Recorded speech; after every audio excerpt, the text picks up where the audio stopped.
Hello and welcome back to Stop and Go F1 for this, our first race reactions of the year. And what a race it was, the Australian Grand Prix, being a bit quieter than usual today. I'm not going to be screaming and shouting, mainly because it is just about to go past 6 in the morning, and many other people who live in my house do not wake up at 4 a.m. to watch millionaires drive around in circles in a country on the other side of the world.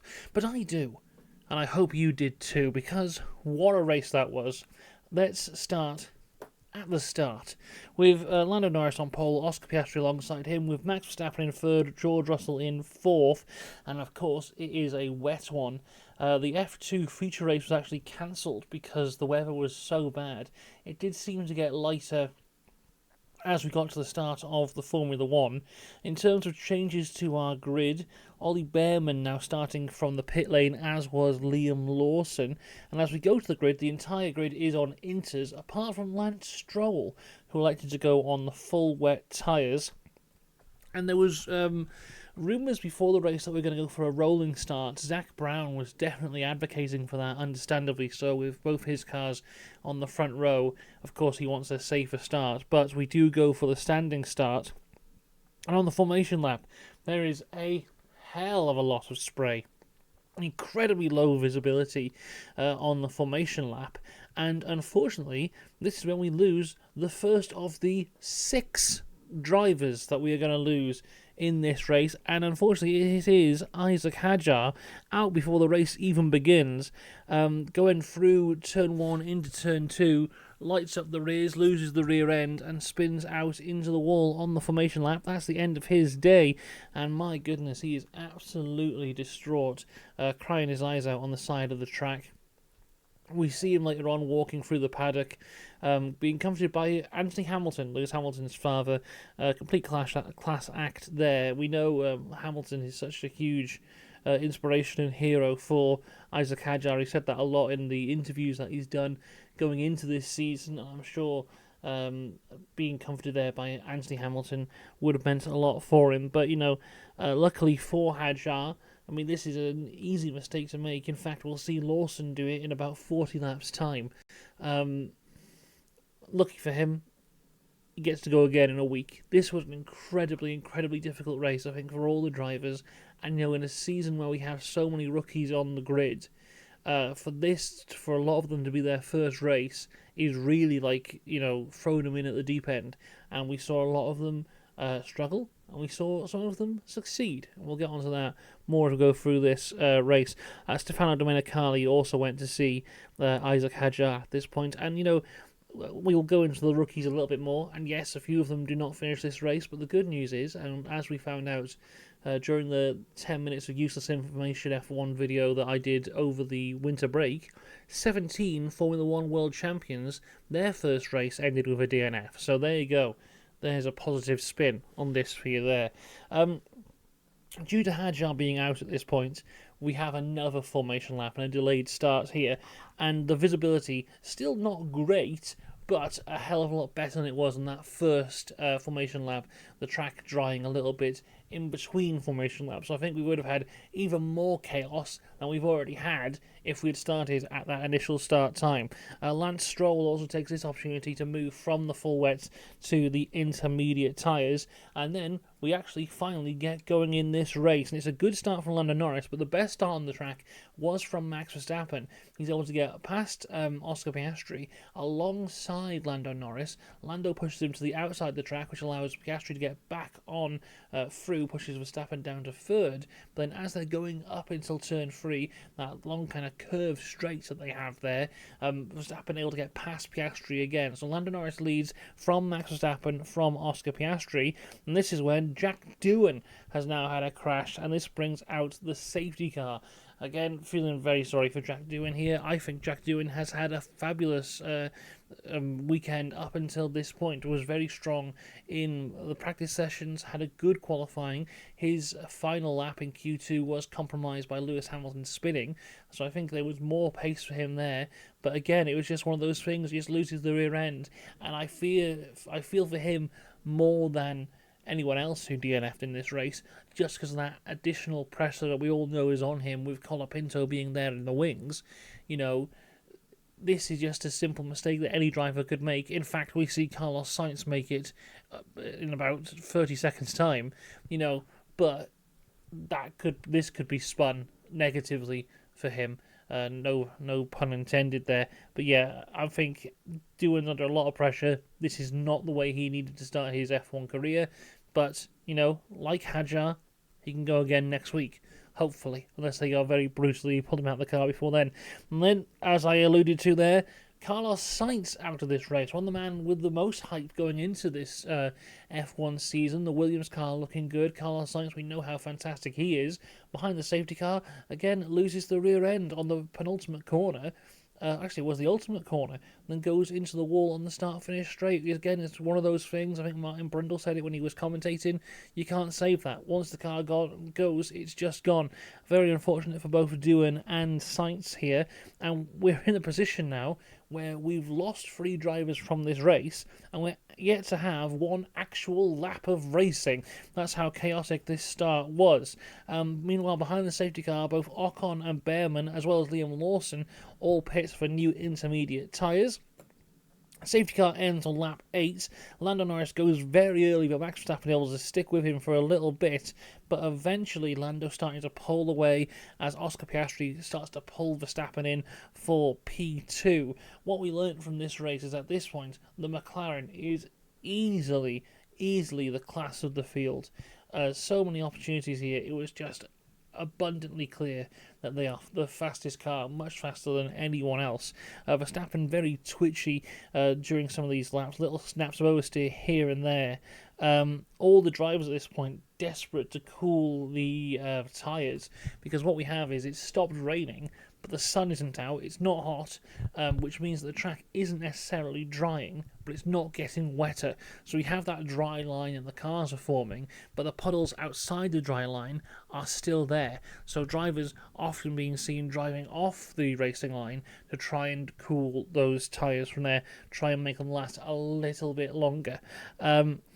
DRS is enabled on lap 12. The track is still wet at this point, and Max Verstappen has DRS on Lando Norris. Piastri has DRS on Max Verstappen. So those top 3 at this point in the race, incredibly close.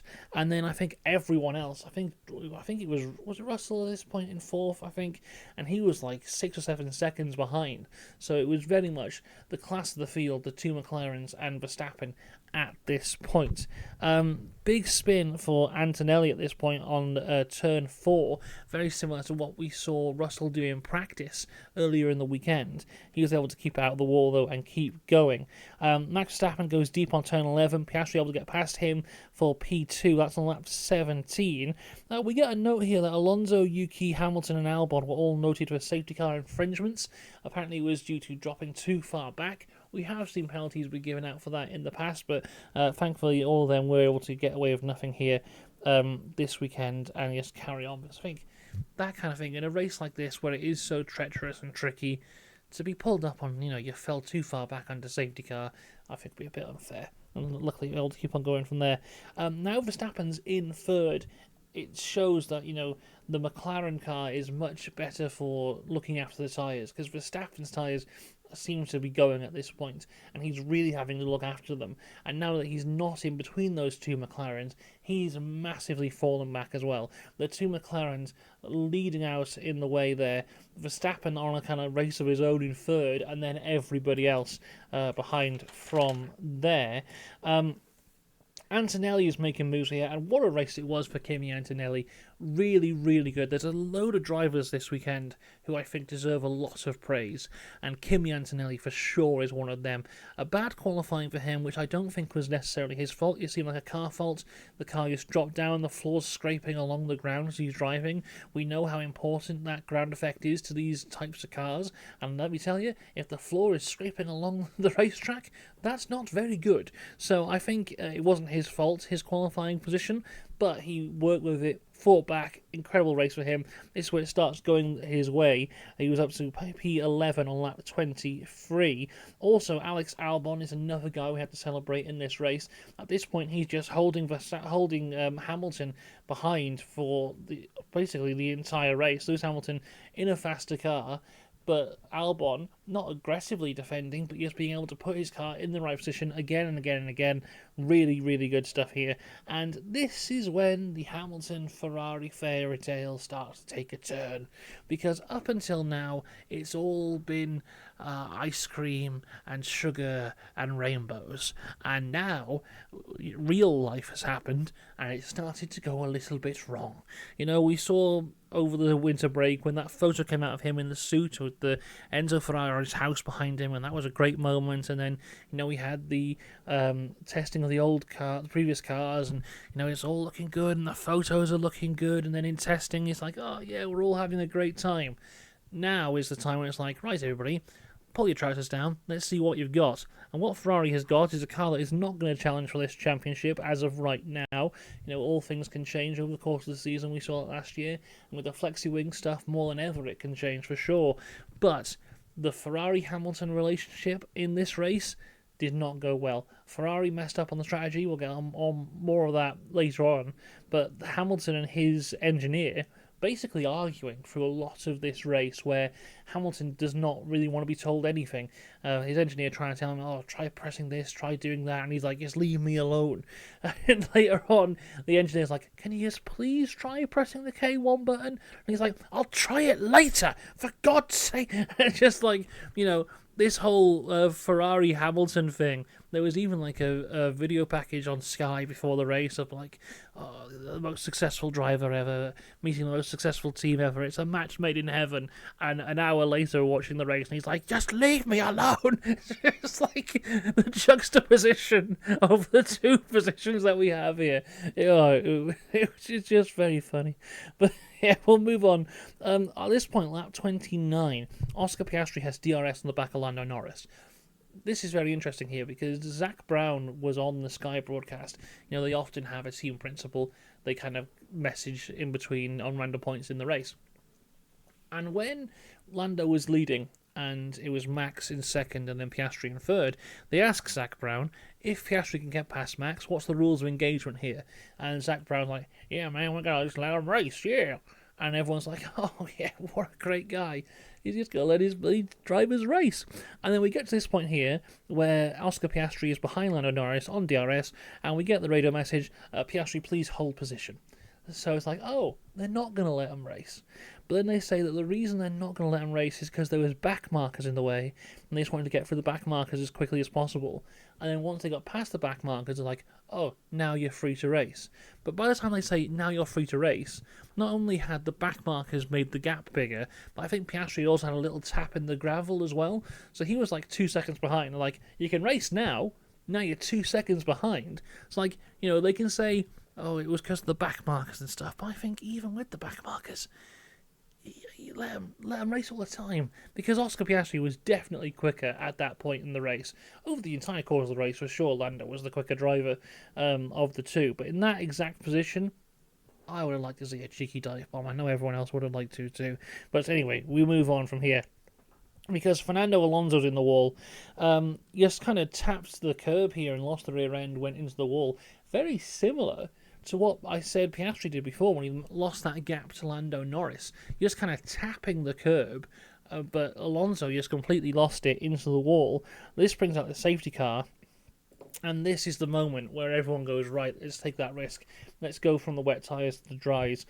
We have drivers on the mediums, Verstappen, Albon, Hulk, Bortoleto and Lawson. Everyone else goes to the harder compound tyres, including our leading McLarens. So we have the McLarens on the hard tyres, then Verstappen in third on the softer mediums. The interesting thing is the Haas, because both Haas lads decide to stay on the intermediate tyres. Bortoleto has an unsafe release at this point. He'll get a penalty for that later on. Then we're behind the safety car And as I said, the Haas lads are on the inters, everyone else on some kind of dries. And then these ominous radio messages start coming through. It starts with McLaren, or at least that's how we showed it from the broadcast, where they basically tell the drivers, hey, look, lads, there is going to be 1 or 2 laps of quite heavy rain coming between lap 40 and 50. And like everyone's on the bloody dry tyres at this point. Apart from the Hasses, and I'm thinking, oh, have the Hasses pulled something off here? Have they gone, right, we know there's more rain coming, we know there's a safety car, will you stay on the wet weather tyres? And yeah, behind the safety car, once this safety car goes and they're dry, we might struggle. But once this rain comes, everyone's got to pit again, and then we'll win the race. And I thought, well, that is very interesting there, isn't it? Because everyone else got to pit again. And then we're told, right, all the cars that are lapped can unlap themselves. So the Hasses go through, they unlap themselves, and then they pull into the pit lane and pit for medium tyres, which not only puts them back into the back of the pack, so they have to unlap themselves again, but just like, why are you doing it now? We were behind the safety car for like 5 or 6 laps. Why are you waiting until the end of the safety car to pit when you could have done it at the start, unlapped yourself and be in contention here? It's just Haas doing Haas things again. And, you know, in the Ao Komatsu era of Haas, we haven't really seen this kind of stupidity from the strategy team.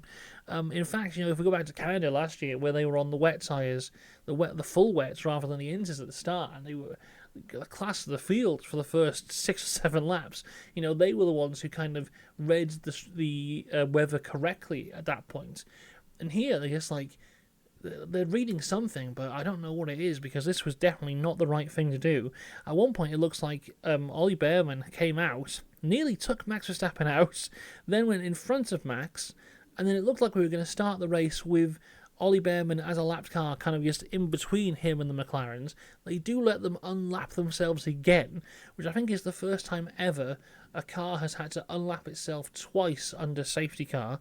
But yeah, it's like, at Haas here at this point, when you're that deep into a safety car period, you either have to, you know, do your business or get off the toilet. You can't have it both ways. You should have just either stayed on the inters or made that call earlier, because they were behind the safety car for quite some time. You sat there on the wet weather tyres. You've got to make that call a bit earlier, but there you go. Safety car ends on lap 42 of 57. Lando Norris able to get away relatively well again. We get a 5-second penalty for Bortoletto for the unsafe release on Liam Lawson. Yuki Tsunoda, who had a fantastic race until he didn't today, is now up to P5, passing Charles Leclerc on lap 44. And this is where the rain comes down, because all of a sudden we cut to both McLarens driving through the gravel trap before the penultimate corner. They get back onto the track. Both slide. Lando's able to save it and keep on going, but Oscar Piastri does not. He spins off and onto the bit of grass before the pit lane entry. I thought that was his race done. It wasn't. He has to slowly reverse his car off the grass and be able to keep on going from there, but he is out of contention for this race at this point. Then we have a flurry of cars in the pits. So Norris, Russell, Albon, Bortoletto. It's just scribbles here. I was writing too fast. Stroll. I don't know. Well, that's just ancient hieroglyphics is what I've written down there. But most importantly, the guys who didn't stay out: Max Verstappen, Lewis Hamilton, Charles Leclerc, Yuki Tsunoda. Max Verstappen leads the race at this point on the dry tyres. Oscar Piastri is able to get off the grass and goes to pit for the intermediates. But yeah, Max Verstappen leading at this point, and you're thinking, look, if this is just 1 or 2 laps of rain, if these guys stay on the dry tyres, if they can manage themselves through this and get to the other side, maybe when it stops raining, they're in a better position. Maybe the other guys have to pit again. But ultimately, Max does elect to pit. I mean, Red Bull changed their mind like 5 or 6 times in the course of a lap as to what they're going to do with this. Stay out or come in. Eventually, they decide to come in. Hamilton stays out though, and Lewis Hamilton now leads the race. His first race for Ferrari, he is in the lead. But we cut to both Liam Lawson and Gabriel Bortoletto in 2 separate walls. This brings out the safety car. Charles Leclerc has also spun, but he's able to keep it on the track. Liam Lawson basically doing a carbon copy of what we saw Isaac Hadjar do before the race. Gabriel Bortoleto also had a little spin on the penultimate corner. Unfortunate for him there. Lewis Hamilton pits, as does Leclerc. This sends both Ferrari lads right to the back of the field. It's those who risked it, really. This is where the entire race collapsed, because it was not worth risking at all, especially with the safety car coming out, because Lando Norris, who took that initial pit stop so much quicker than everyone else on the intermediate tyres, to the point that, I think him and Max, there's only like a lap difference between them in terms of that pit stop, and he had quite a considerable lead even behind the safety car at that point. Lewis Hamilton and Charles Leclerc, as I said, fall quite far down. The biggest loser was Yuki Tsunoda, though. Yuki, who is, I think, 5th at this point, he stayed out, and this cost him everything. Didn't get any points from this race here, but an unbelievable race up until this point. Safety car end on lap 52 of 57, and another very good restart from Lando Norris. Charles Leclerc and Lewis Hamilton passed Pierre Gasly for P8 and P9 on lap 54. Oscar Piastri trying to claim, get something back from this race, passes Pierre Gasly for 10th on lap 55. Then, with 2 laps to go, Lando Norris makes a mistake into turn 8, closes the gap to Max Verstappen, gives Max DRS on lap 56, and I'm like, oh my god, he's going to do it. Max Verstappen, despite everything, is going to win this race. It got so close in the closing moments here. Kimi Antonelli is able to pass Alex Albon for P4, but then gets a 5-second penalty himself for an unsafe release.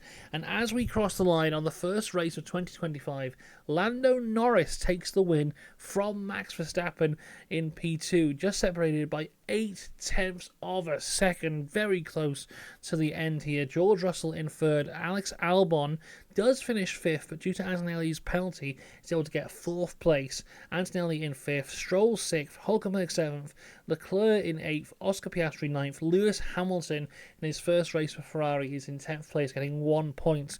Pierre Gasly is 11th, Yuki Tsunoda 12th, Ocon 13th, Behrman 14th, and then 6 DNFs, Lawson, Bortoleto, Alonso, Sainz, Doohan, and Isaac Hadjar. What a race that was. Let's start with Lando Norris. A very good win for him here. Very consistent throughout. I'm not going to act like he didn't make mistakes, because he did. He went off when Piastri went off as well. He just didn't go off into the grass. He was able to save it from there. He made a mistake when he went a bit wide on turn 6, which was able to give Max the DRS at the end there. That could have been incredibly costly for him, but in the end was able to win this race. Make no doubt, the McLaren is incredibly quick. It is definitely quite considerably quicker than the rest of the field, or at least it was this weekend. But as Oscar Piastri showed, you got to keep it on track to get the win, and that's what Lando Norris did. Very good race for him. Max Verstappen in 2nd place. Incredible stuff from him here, because it looks like the Red Bull is not really in contention as of right now, but somehow he made it in contention. Liam Lawson was nowhere for the entire race. We've seen many times over the past few years the second Red Bull car struggle in qualifying, but we've also seen, if we look at Sergio Perez's career, especially the early point of his Red Bull career, he's had many races where he was out of contention in qualifying, but then was able to fight through and get some decent points at the end. Lawson was nowhere today. There wasn't one point where I think he was even in the top 10. He might have been maybe on one of those crazy changeover sections where people are pitting, but in terms of out-and-out performance, it was not there for the Red Bull today, and we saw that in the moments where it was Piastri and Norris in 1 and 2, and the Red Bull had to fall quite far behind and, was struggling on its tyres. But, through everything, Max was able to come back, and then to be in that position at the end where, it's so close to the win, and maybe at another track where overtaking is a little bit easier, maybe he goes for that cheeky dive bomb. We talked a lot last year about the Max Verstappen effect in terms of getting the most out of that car, and I don't think anyone could have got more out of the car than Max Verstappen this weekend. Even though the McLaren is the quickest, never count out Max Verstappen. And going throughout the year, I think he's definitely in contention at this point for something. Let's not write him out. George Russell in 3rd. My goodness, what a great consistent race from him. I don't think I saw him on TV once. I saw him at the start of the race, then I saw him at the podium at the end. Apart from that, I didn't really see him at all, but must have driven a pretty good race. He stayed consistent, kept it clean, brought it home on the podium. For me, though, the driver of the day is Alex Albon. What a performance from him. I'll hold my hands up here. I said before, I think Sainz is going to destroy him this year, but he's turned up this weekend, beat him in qualifying, completely outdid him in the race. A brilliant, brilliant performance from him. If we look at the comparison of where Williams are this year to last year, Williams' best result all year was 7th. They've turned up this year and they've got a 4th place. Last year, they scored 17 points all year. This year, Albon alone has already scored 12 points. The Williams in a great place. Alex Albon did absolutely brilliantly for them. Driver of the day for me. In 5th is Antonelli, and like I said before, I don't blame him for his bad qualifying. There was a car fault there. The floor was scraping along the track.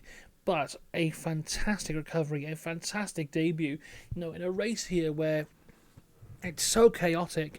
And, we can see Fernando Alonso, the most experienced man on the grid, he's making mistakes. But Antonelli, in his very first race, is able to bring it back to 5th place. Fantastic, fantastic stuff from him. Stroll in 6th, Stroll's had those great wet weather drives in the past, and he has kept it clean, kept out the wall, got some really good points for Aston Martin. Aston are going to struggle this year. I've said this from the start, but those points will go a long way. Great stuff from Lance Stroll. 7th, Hülkenberg. What a superstar. We've spoken for the last few years about how fantastic he's been in the Haas. I was not expecting him to do as well in the Sauber. But Sauber now already have 2 more points than they did last year. This is the first race. That is the Nico Hülkenberg effect. Great stuff from him. Really, really good points. And then 8th, 9th and 10th, Leclerc, Piastri, Hamilton. For all of them, it's really the same story, a story of what should have been. Piastri should have been on the podium this weekend. Maybe could have won. I think realistically Lando was faster than him over the entire course of the weekend, but should have at least been on the podium here. That one mistake, so costly for him. And it's the same with Leclerc and Hamilton. I think with those two, it's a bit more a thing of the strategy didn't go their way. They made the wrong choice in terms of that late cloud of rain that came down. Leclerc also had a spin. That was his own fault. Hamilton was just stuck behind the Williams for a lot of this race, overtaken by Piastri around the outside of turn 9 the last lap. It was a fantastic move from Piastri, but it's just there's a few mistakes from both of them here. Overall, I would blame Ferrari strategy more than anything else. But yeah, what could have been for those 3 lads. Pierre Gasly in 11th. I think for him it was a decent race. It's just he didn't have the pace at the end there. No real mistakes for him. He went a bit deep into turn 1 at one point, but he lost places to the Ferraris and Piastri, who should have been in front of him anyway. Overall, okay. Yuki Tsunoda, a big story of what could have been here, because he walked away from this race with nothing, when realistically he could have been in that top 5. I think this is one where he'll come away from this kicking himself, because the team kind of screwed him over here. Feel very sorry for him there. And 13th Ocon, 14th Behrman. The Haas was dreadful this weekend. Let's make no mistakes about it. They were absolutely nowhere. Doesn't help what happened with Behrman in the practice sessions and in qualifying, but still, even if Behrman had qualified, I don't think they would have done much better than 13th and 14th. The Haas not looking great at all, but there you go. That is the Australian Grand Prix. A very fun one. Absolute chaos. It's put us in a good position for the rest of the year, although, as I said, I think the McLaren is considerably better than the rest of the field.